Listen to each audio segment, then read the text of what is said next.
खासदार कोण आहेत ज्यांनी भाजपमध्ये नुकताच प्रवेश केला ते पाहूया ग्राफिक्समधून. त्यासाठी जाऊयात मीडिया सेंटरला.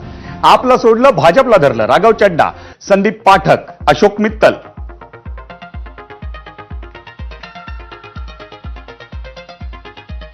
स्वाती मालीवाल, हरभजन सिंह, राजेंद्र गुप्ता आणि विक्रम सहानी या 7 खासदारांनी मंडळी भाजपमध्ये प्रवेश केलाय.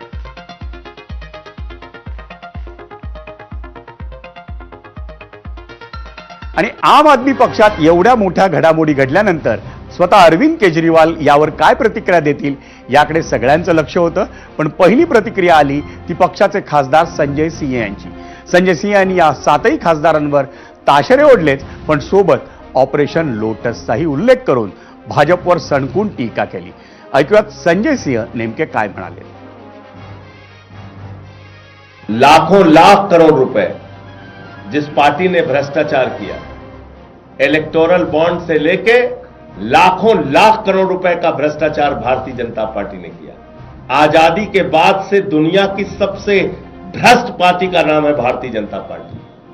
उस पार्टी में कोई शामिल हो रहा है और ईमानदारी की बात कर रहा है, इस पर कोई यकीन करेगा?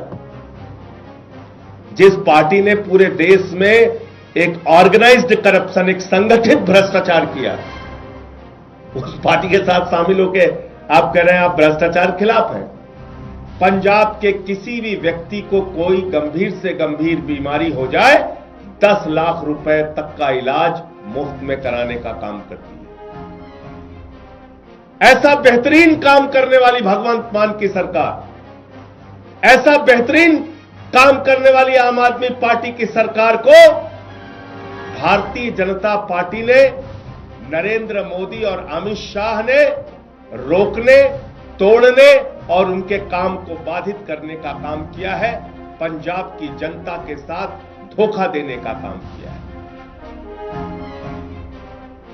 आपच्या संजय सिंह यांनी काय म्हटलं आपण पाहिलं. पण मंडळी 2011 साली देशात सुरू झालेल्या इंडिया अगेन्स्ट करप्शन या आंदोलनातून जन्माला आलेल्या आम आदमी पक्षानं दिल्लीत पहिल्यांदा आपला जम बसवला.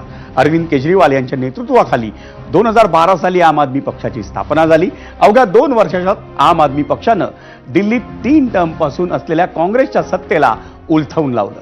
दिल्लीच्या तेव्हाच्या मुख्यमंत्री शीला दीक्षित यांना हरवून अरविंद केजरीवाल नावाचा मोठा नेता उदयास आला. 2015 साली आपनं दिल्लीत झालेल्या मध्यावधी निवडणुकीत 70 पैकी 67 जागा जिंकून मोठा विक्रम केला. पक्ष दिल्लीतून पंजाबमध्ये पोहोचला. तिथेही काँग्रेसची सत्ता उलथवून टाकत आम आदमी पक्षानं आपलं सरकार स्थापन केलं. एक काळ असा होता की भाजप नाही तर कोण या प्रश्नावर आपकडे अपेक्षेनं पाहू जावं लागलं होतं आणि काँग्रेसला पर्याय म्हणूनही आपकडेच पाहिलं गेलं. पण दिल्लीत सत्ता येऊनही फारशी छाप पाडण्यात आलेलं अपयश, मद्य विक्री घोटाळा, भ्रष्टाचाराचे आरोप, मुख्यमंत्री असताना केजरीवालांची तुरुंगवारी अशा सगळ्या कारणांनी पक्षाची अधोगती झाली.